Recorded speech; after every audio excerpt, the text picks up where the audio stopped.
Ulang tahun Korps Brimob ke-72 diperingati dengan apel di lapangan Mako Brimob Polda Bali Topati Denpasar.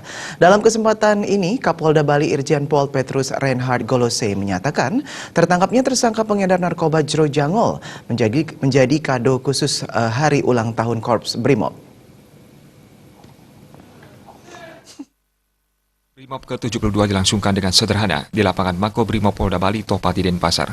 Ratusan anggota Brimob turut serta dalam upacara peringatan yang dihadiri oleh seluruh perwira menengah dan perwira tinggi di jajaran Polda Bali. Dalam sambutannya, Kapolri Jenderal Tito Karnavian yang dibacakan oleh Kapolda Bali, Irjen Pol Petrus Reinhard Golose menyatakan perlunya peningkatan profesionalisme dan peningkatan pelayanan kepada masyarakat agar tercapai Polri yang profesional, modern, dan terpercaya. Petrus Golose juga mengatakan peringatan HUT Brimob kali ini bersama dengan tertangkapnya buronan narkoba Komang Swastika alias Jero Jangol yang menjadi kado dalam HUT Brimob ke-72 kali ini.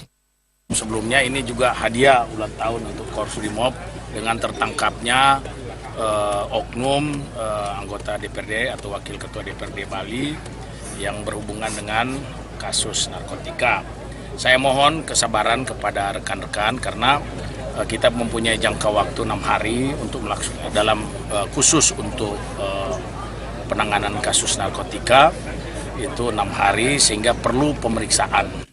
Upacara kali ini juga diisi dengan beragam atraksi yang ditampilkan oleh anggota Brimob Polda Bali.